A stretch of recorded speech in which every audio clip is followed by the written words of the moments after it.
galgala toloota blatame achittan zokka ndachee kanarraa qoonni nalaatamne iddoo boqonnaa koo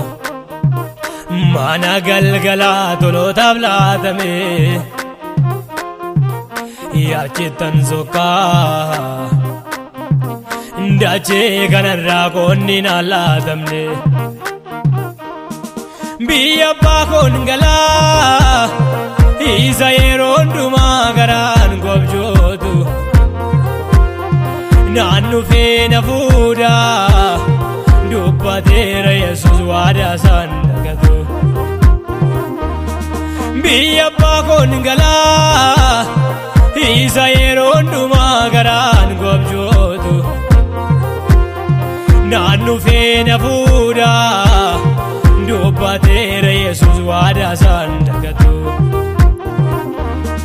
dubbateera Yesuus waadaa isaan dagatu dubbateera Yesuus waadaa isaan dagatu dubbateera Yesuus waadaa isaan dagatu dubbateera Yesuus waadaa isaan dagatu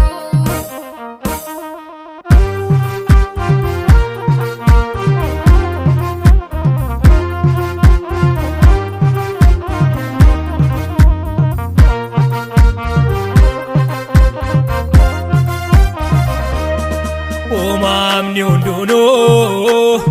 mul'achuu ijoollee isaa dhimmeegaa jira nus kanan shakkinu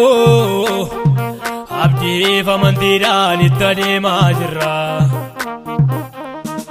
uumamni hundinuu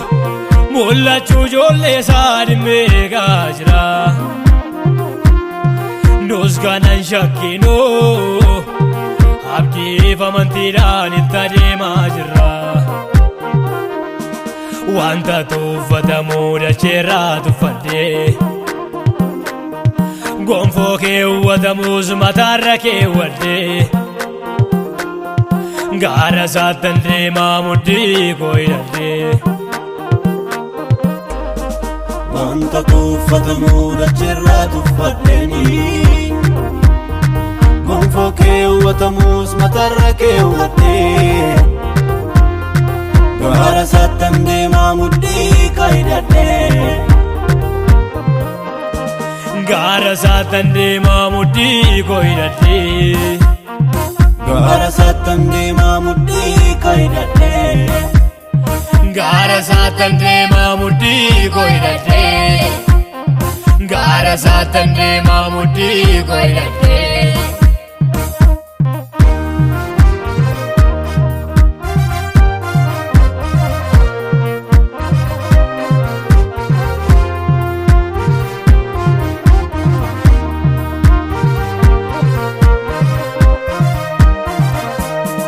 sanyiin amboo'ichaan facaasu galgala gammachuun ammaddaa ergamoota isaan ol butame gammadaan mirga abbaa dhaabaddaa sanyiin amboo'ichaan facaasu galgala gammachuun ammaddaa ergamoota isaan ol butame gammadaan mirga abbaa dhaabaddaa olii dhufaa furiin koo Yesuus olii dhufaa muddamni sikikiin koo darbee gammachuun koo itti fufaa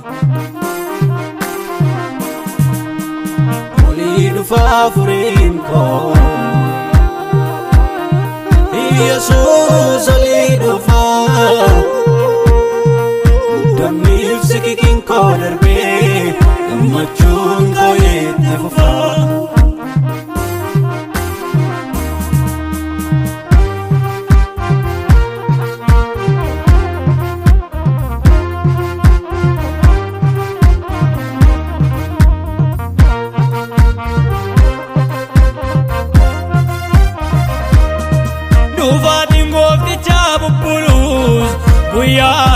keetii yoonolu obsumaan turree si eeggannaa dacheerra soogaadhinni hin jiru dhufaatiin gooftichaa bubbulu guyyaan dhufa keetii yoonolu obsumaan turree si eeggannaa dacheerra soogaadhinni hin jiru godon lafaa gubatee dhuma rakkina isaa hunduu horatee Yesuusoo simee nu fuudha akka irratti nafu raawwate godon lafaa gubatee dhuma rakkina isaa hunduu horatee Yesuusoo simee nu fuudha akka irratti nafu raawwate godon lafaa gubatee dhuma rakkina isaa hunduu horatee Yesuusoo simee nu fuudha akka irratti nafu raawwate